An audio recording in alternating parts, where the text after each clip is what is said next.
तो सबसे पहले जब हम ह्यूमन फिगर बनाएँ तो उसकी प्लेसमेंट सबसे ज़्यादा ज़रूरी है। कोई भी ड्राइंग में उसकी प्लेसमेंट सबसे ज़्यादा इम्पोर्टेंट रोल निभाती है। तो इसमें भी मैं ऐसे ही करूँगा।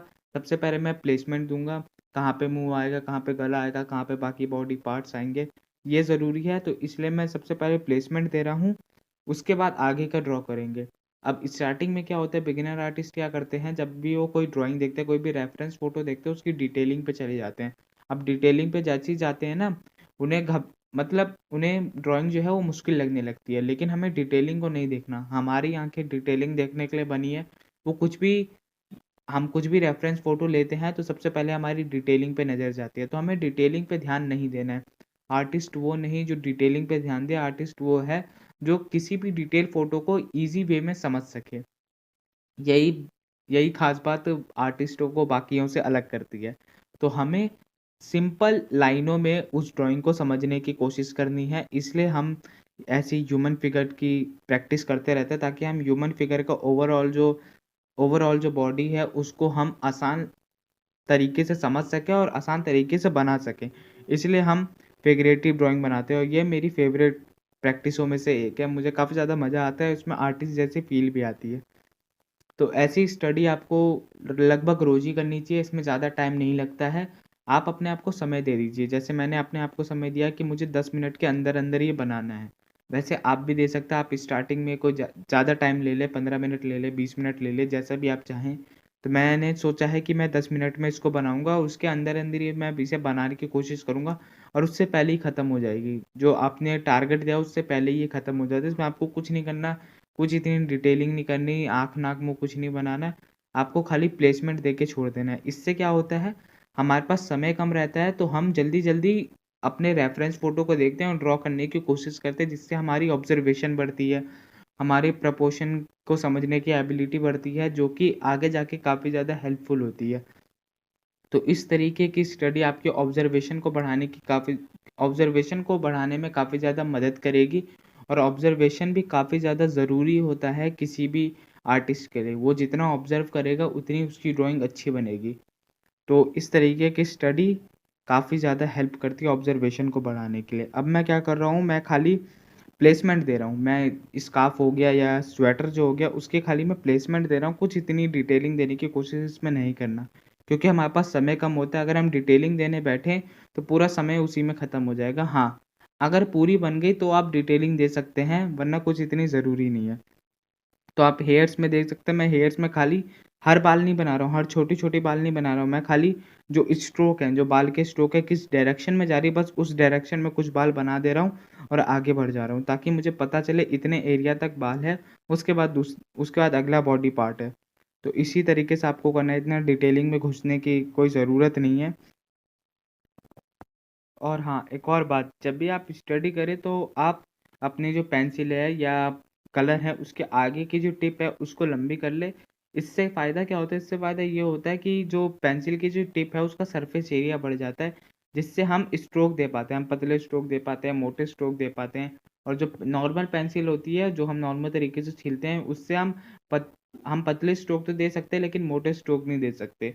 तो जब भी आप स्टडी करें, आप आगे जो टिप है उसको लंबी कर लें, जिससे आप अपने अकॉर्डिंग हर तरीके के स्ट्रोक दे सकें। तो अब मैं जैसे कपड़े के ये रस्सी बना रहा हूँ, इसमें भी मैं खाली बस मैंने प्लेसमेंट दे दिया और अब मैं आगे बढ़ गया। स्कार्फ में भी मैंने ऐसे ही किया है। आपको खाली प्रोपोर्शन देखना है कि कितने दूर पे कौन-सा बॉडी पार्ट है। अगर आप हाथ बना रहे हैं तो हाथ जो है वो कितना चौड़ा है, कितना लंबा है, ये आपको समझना है, इससे ऑब्ज़र्वेशन बहुत ज़्यादा अच्छी होती है, ये यकीन मानिए। और ख़ासकर जब समय कम हो तब तो और ज़्यादा। ये उसी तरीके से है जैसे हम एग्ज़ाम में आखिरी समय में हम अपने दोस्तों से पूछ के फटाफट आंसर कर लेते हैं, इसी तरीके से है ये।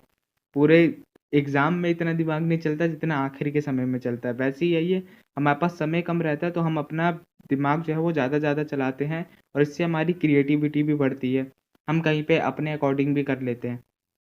और क्रिएटिविटी से याद आया, जब हम इस तरीके की स्टडी करते हैं ह्यूमन बॉडी फिगर की या किसी भी ड्राइंग की, तो इससे हमारी इमेजिनेशन भी बढ़ती है। कई लोग सोचते हैं कि इमेजिनेशन से लोग कैसे ड्रॉ कर लेते हैं, तो ऐसे ही कर लेते हैं। उन्होंने काफ़ी प्रैक्टिस करी होती है तो उन्हें एक अंदाज़ा हो जाता है कि अगर इस पोजीशन में कोई आदमी खड़ा है तो कैसे उसके कपड़े होंगे, कैसा उसका बॉडी पार्ट होगा, तो वो इसी से आती है। हम ऐसे ही रिपीट में ये ड्राइंग अगर करते रहें तो हमारी इमेजिनेशन भी अच्छी हो जाती है। अब जैसे हम बचपन से आम बनाते आ रहे हैं, मैंगो हम बचपन से बनाते आ रहे हैं, तो अगर हमें कोई बोले जो मैंगो बनाने के लिए, तो हम बिना देखे भी बना लेंगे। क्यों? क्योंकि हम बचपन से बनाते आ रहे हैं, तो रिपीटेशन में हम बार-बार उस चीज़ को रिपीट करते आ रहे हैं बचपन से, इसलिए हमें पता है कि आम का शेप कैसा होता है, आम कैसा दिखता है। हाँ, अगर कोई कलर करने के लिए बोले तो हम उसमें कलर भी कर लेंगे।